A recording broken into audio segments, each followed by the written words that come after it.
Well, I wake up in the morning. I feel the way I did when I was 19 or 20. Then I try to move.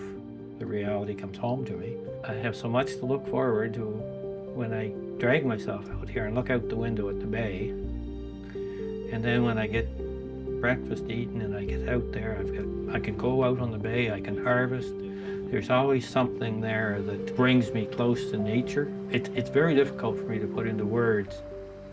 Most mornings when I wake up, right from the time I was a little kid, my room looked towards the bay, and I'd get up first thing and I'd look at the bay, and it's always the first thing I do. When my legs grew long enough when I was a kid, I headed for the bay.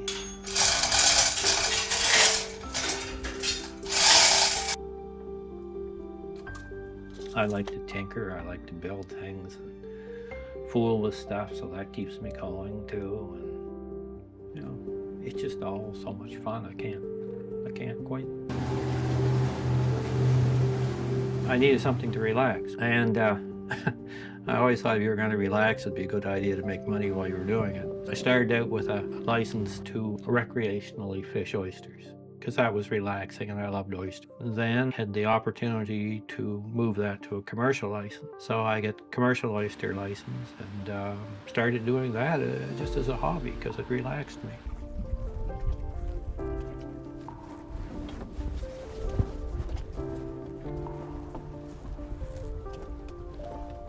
All right, we're here.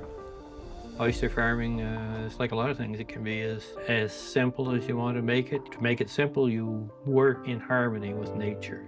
The natural cycles that take place in the bay of the oyster spawning and the oyster larvae setting on the sea or on the shell that's out there that forms on a naturally occurring bar.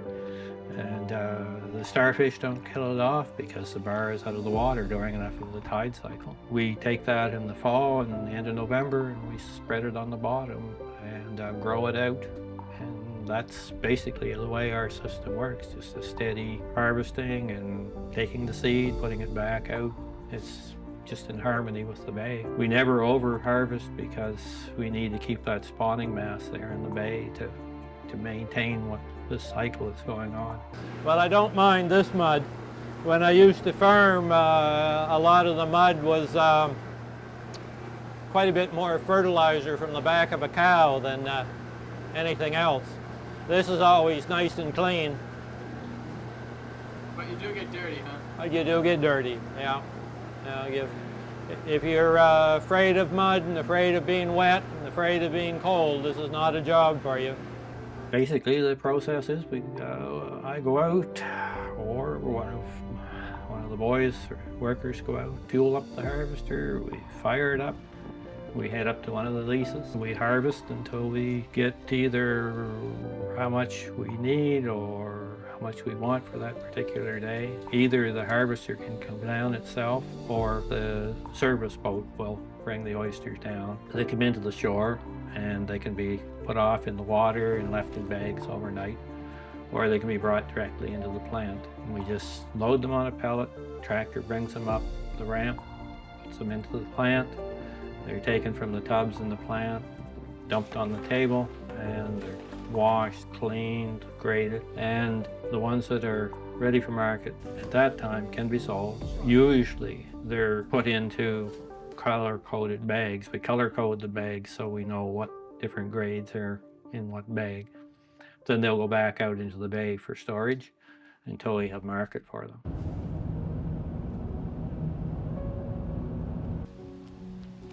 We met when I was going to university. I think I knew him a little bit before going to university, but we started going out when I was in university. We met through his cousin, who was one of my best friends in Oxford, and we just hit it off. My feet are way too small. Depends on how big a boots we put on you.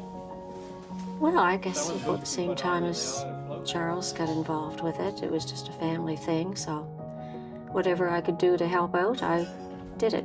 And that's, I guess, our policy through our whole married lives, that we helped out as best as we could when the time was necessary to do it. When I retired from teaching at 55, then I was full-time doing with the oyster business. I do just about everything except for the actual harvesting. I do a lot of paperwork, although Rachel is starting to take over that as much as possible. She's leaning towards that. But we do a lot of the cleaning, sorting, selling, basically anything that goes on in the plant, Rachel and I do. I enjoy the freedom of having our own business and working with our daughter. I guess our personalities, click together, and I just enjoy working with her. She's pleasant and fun to work with. Wow.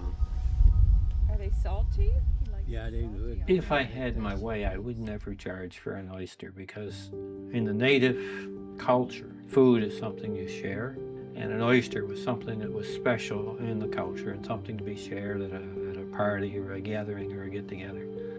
But oysters are all about a good experience, and that's the way it is with an oyster.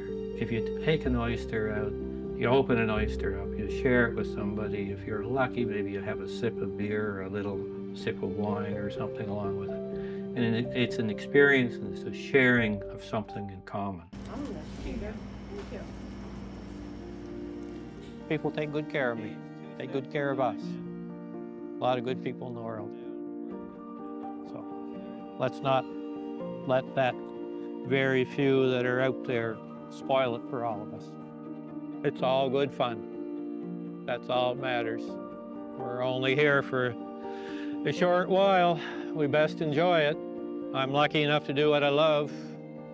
Keeps me out here on the bay. Follow your heart, man. Follow your heart.